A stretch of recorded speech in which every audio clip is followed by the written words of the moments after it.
Hello, Marc from ADM Investor Services International. Thoughts on where we stand with the Fed and indeed other central banks in terms of interest rates, and whether they've fallen into a trap of their own making. So I have a table and three charts to look at this week. The first is a familiar one. It's market implied policy rates. As one can see in the columns in the middle, basically we're still exactly where we were, i.e. markets are not expecting interest rates to rise any time over the next 3-year time horizon, other than in a couple of emerging market countries, but in the developed world, certainly not. So one would basically hope that that fosters good financial conditions for the economy. My second chart is US investment grade versus US high yield credit spreads. Again, another familiar chart, as one can see. Basically, having had that big spike in the March-April time, we've now come back to the levels which are in principle basically normal. They are slightly elevated relative to where we were in the second half of 2019. But then again, one would have to observe that we've had already record issuance in both sectors this year, well in excess we had over the last 3 to 4 years.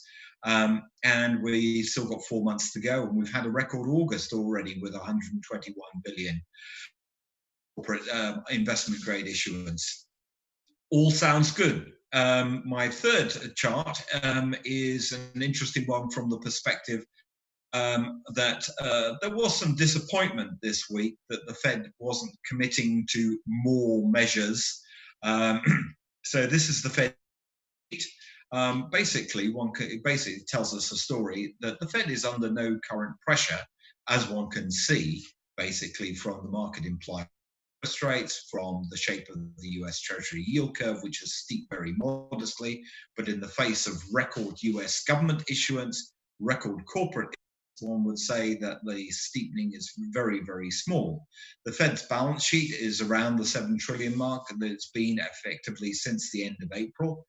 Will stay that way unless they find themselves in a situation where the economic situation is deteriorating.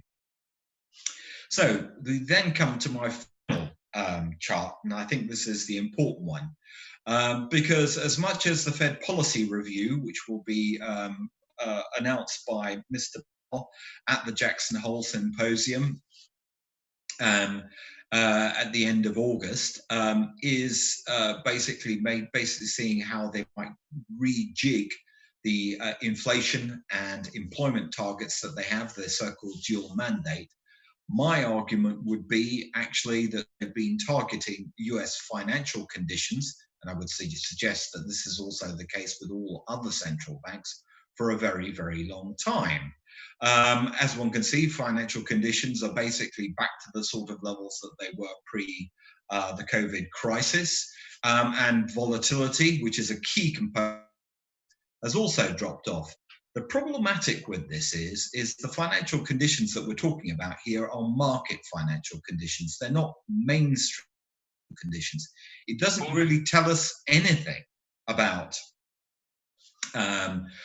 credit availability to the or to small and medium-sized enterprises. It merely tells us that there's no stress in financial markets. Well, with the Fed having increased its balance sheet the way it has, it's not.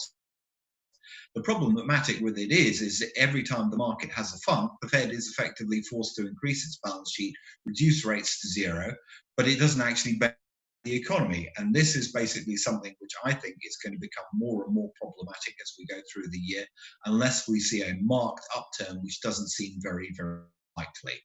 Those are the thoughts for this week.